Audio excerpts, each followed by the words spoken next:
नमस्कार श्रोता साथियों। आज मैं आपको एक कहानी सुनाने के लिए आई हूँ। कहानी क्या है कि कहानी में कहानी है। एक बार मैं जा रही थी कहीं और चलते चलते एक रास्ते से गुजरी, तो वहाँ पर आजू बाजू दोनों साइड मतलब हरे भरे पेड़ थे और गर्मी का मौसम था और उन पेड़ों की छाया बड़ी ही सुखद लग रही थी, बहुत अच्छी लग रही थी। मैं मन में सोचती चल रही थी कि देखो, वृक्ष हमें हरियाली देते हैं, वृक्ष जीवन भर हमारी सेवा करते हैं, बदले में हमसे कुछ नहीं लेते। कितने परोपकारी हैं ये। और इस तरह से मेरा चिंतन चल रहा था। ठंडी ठंडी उन वृक्षों की जो हरियाली से भरी हुई और बयार थी, सुखद बयार, वो मुझे बहुत अच्छी लग रही थी। शर मन को तन को बड़ा प्रफुल्लित कर रही थी। तो उसी बीच में मैंने क्या देखा दोस्तों, कि एक पेड़ था। और जैसे बहुत सारे पेड़ थे वहाँ पर, तो एक पेड़ पर मेरी नज़र गई और उस पेड़ के ऊपर बहुत सारी जो शाखाएं थी, डालियाँ थीं, उन हरे हरे हरे भरे पत्ते लगे थे। बसंत का मौसम था और मंजरियाँ भी, कोपले भी फूट रही थी। बड़ा अच्छा माहौल था, मतलब बाहर जैसा। तो उस पेड़ के ऊपर एक पत्ता था। पत्ते तो बहुत सारे थे, पर एक पत्ता कौन सा था, वो पत्ता पीला पीला था। यानी बाकी पत्ते सब हरे भरे थे और वो ही एक पत्ता पीला पीला था, बिल्कुल पीला, जड़, मरा हुआ, बीमार, निष्प्राण जैसा। मुझे उस पत्ते को देखकर बड़ी हैरानी हुई और मैं उसको एक टक देखती रही। रुक गई, मैं चलते चलते रुक गई और मैंने उस पत्ते को नज़र भरकर एक टक देखा। मुझे लगा पत्ता हिल रहा है और हिलते हिलते कुछ कह रहा है मेरे से। मैं हैरान हो गई। सोचने लगी, पत्ता तो बोलता नहीं, और बोलता भी है तो हमें उसकी भाषा समझ नहीं आती है। हम इतने अननोन हैं उनकी भाषा से, तो मैं नहीं समझ पाती उनकी भाषा। पता नहीं, गुनगुनाहट गुनगुनाहट सी, जैसे कोई धीमे धीमे धीमे धीमे बोल रहा है, ऐसी आवाज़ मेरे कानों में आई। अब मैंने ध्यान से सुना और ध्यान से सुना, पूरा उपयोग लगा दिया, पूरी एकाग्रता लगा दी और मुझे साफ साफ सुनाई देने लगा दोस्तों, बिल्कुल साफ साफ सुनाई देने लगा। वो पत्ता बहुत धीमी, कमज़ोर और बिल्कुल मरी मरी आवाज़ में बोल रहा था, मुझसे ही बोल रहा था। हाँ, सचमुच। और पत्ता कहने लगा, मुझे ऐसे क्यों देख रही हो हैरानी से, मैं भी तो एक पत्ता हूँ। मैंने कहा, हाँ तुम पत्ते हो, दूसरे जैसे पत्ता हो तुम भी, परंतु तुम इतने पीले क्यों हो? क्या तुम बीमार हो? क्या तुम्हें कोई रोग लगा है? पत्ते ने एक ठंडी सांस भरी और कहने लगा, मैं अपनी दर्द भरी कहानी क्या सुनाऊं तुम्हें। मैं बीमार हूँ, मैं कमज़ोर हूँ, मैं भूखा हूँ, मैं मरियल हूँ। मैंने कहा, पर क्यों? इतने सारे पत्ते इस पेड़ पर हैं और दूसरे पेड़ों पर भी हैं, सभी बहुत खुश हैं, बहुत हंसी खुशी से भरे हुए हैं, हरी हरे भरे हैं और सारे ही खुशहाल हैं, तंदुरुस्त हैं। तुम क्यों हो ऐसे? मैंने देखा है कि पेड़ से पत्ता जिस समय टूट जाता है और उसको पोषण मिलना बंद हो जाता है, उस वक्त वो पेड़ से अलग होने के बाद पत्ता जो है धीरे धीरे पीला पड़ जाता है और निस्तेज हो जाता है। पर तुम तो पेड़ से लगे हुए हो, तुम्हें तो पेड़ का पोषण मिल रहा है, तुम्हें तो पेड़ की सारी ऊर्जा मिल रही है, तो तुम ऐसे क्यों? पत्ता रोने लगा हाँ, मेरी आँख पर, मेरी हथेली पर बूंदें पड़ी। मैं चौंक गई। मैंने उधर उस पत्ते की तरफ और गहरी दृष्टि से एकटक देखना शुरू किया और अपने कानों को भी ज़्यादा सावधान बना लिया। पत्ता कह रहा था, दीदी,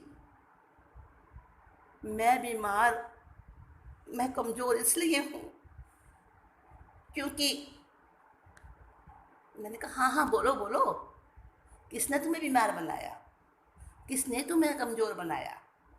पत्ता कहने लगा, किसी ने नहीं बनाया। तो तुम ऐसे क्यों हो गए? मैंने प्रश्न किया।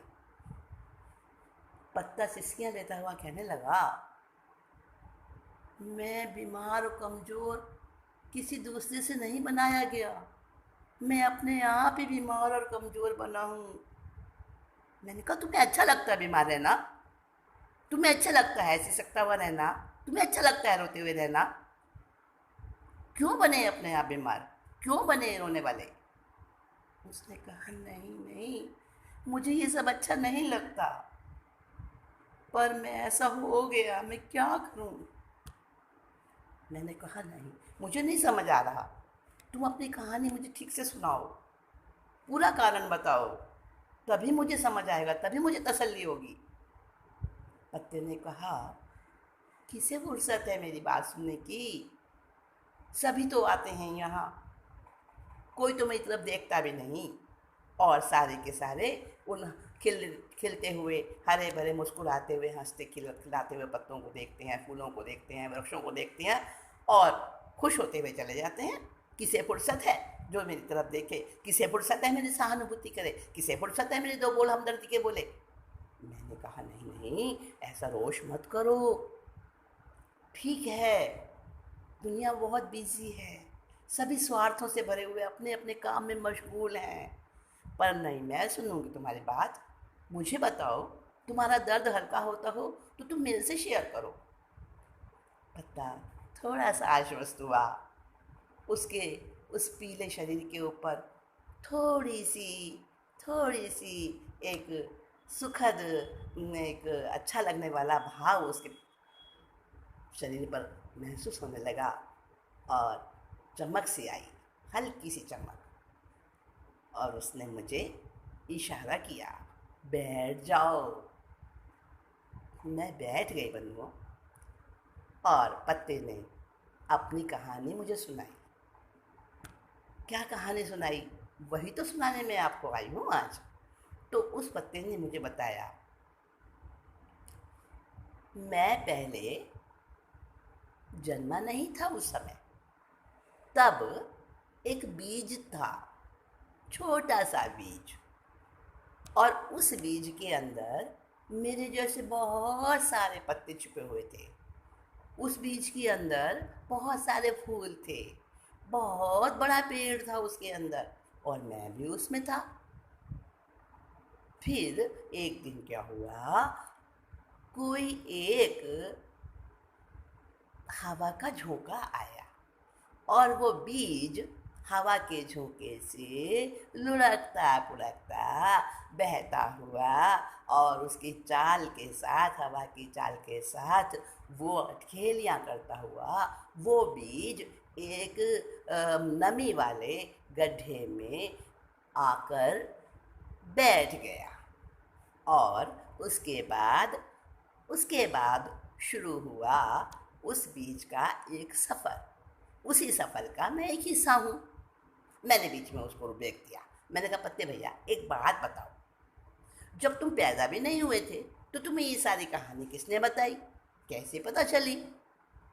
पत्ता हंसा। पहली बार उसके होठों पर थोड़ी सी हंसी आई। मुझे अच्छा लगा।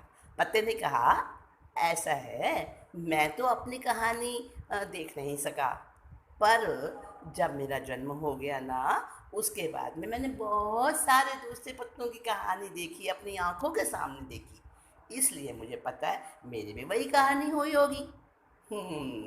मैंने कहा, हाँ, बड़े बुद्धिमान हो तुम, कल्पना शक्ति से बहुत कुछ समझ लेते हो। अच्छा चलो, मैंने ब्रेक दे दिया, अब आगे बताओ। हाँ, तो फिर क्या हुआ? तो पत्ते ने आगे सुनाना शुरू किया दोस्तों।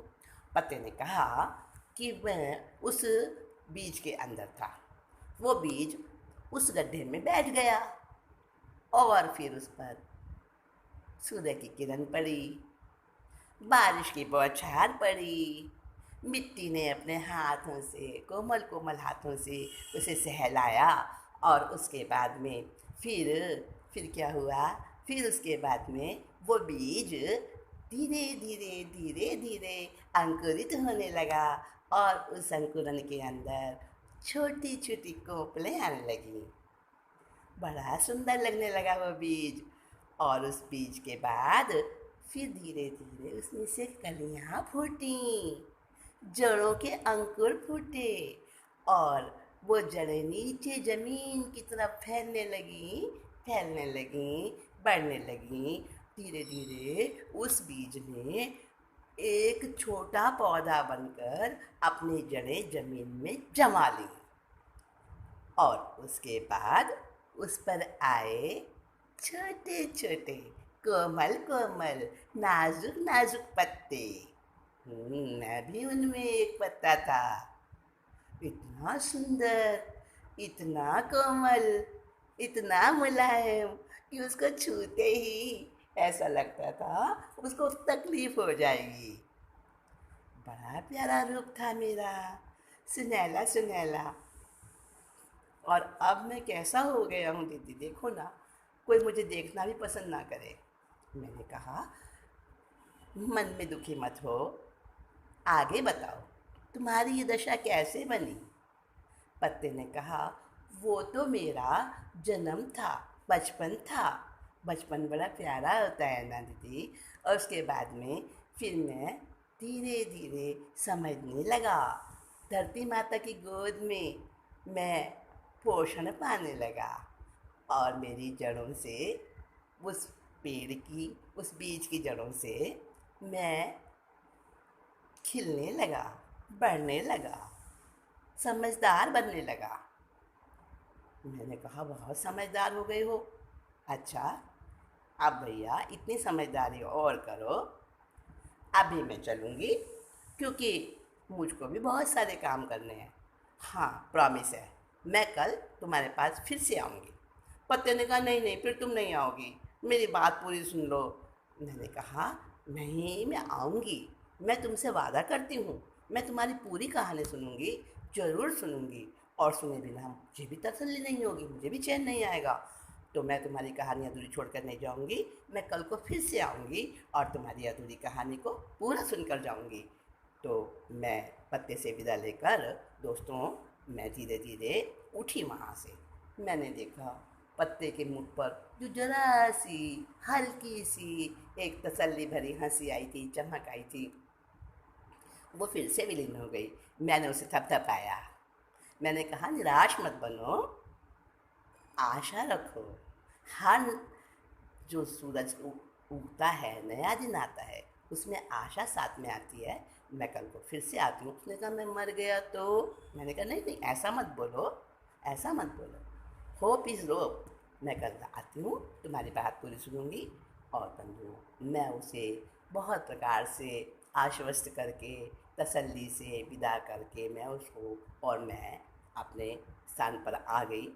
अब स्थान पर आ तो गई, आपसे विदा लेने भी आ गई। अब मैं चलूँगी, कल को मुझे फिर से पत्ते की बात। नमस्कार श्रोता साथियों।